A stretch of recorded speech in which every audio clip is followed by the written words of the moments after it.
Hey kids, this is a big cat coming to you from Whittier Boulevard in East LA, California, on what would have been my father's 90th birthday. I'm here because my father, along with his band, Thee Midniters, made this street world famous, where people come from all over the world to cruise up and down the street.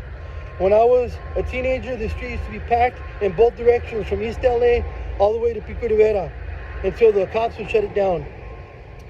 So instead of recycling the same four stories, or the same four pictures, I should say, that I have of my father, I decided to make this quick reel in memory of him and share a quick story.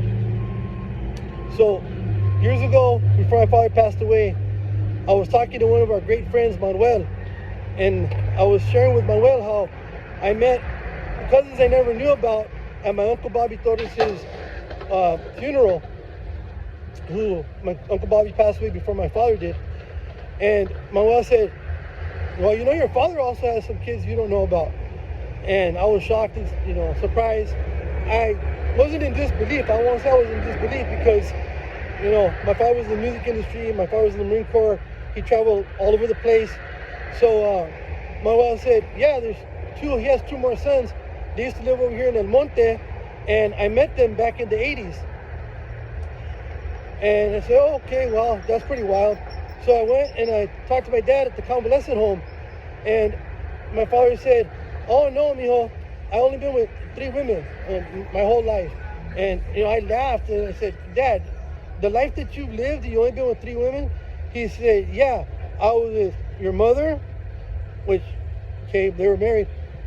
He had his girlfriend Rosa, and he said, and Elena was the second wife. And then he said, oh, and Rosie, from Rosie and the Originals, Angel Baby. But we were smoking marijuana, so that doesn't count. Anyway, that was my father, Eddie Torres. I miss him. He was a character. Rest in peace, Dad. We miss you, and we love you. This is Wiseguy Unfiltered. Like I always say, I'm not always going to tell you what you want to hear, but I'm always going to tell you the way it is. Stay safe. Avoid the COVID.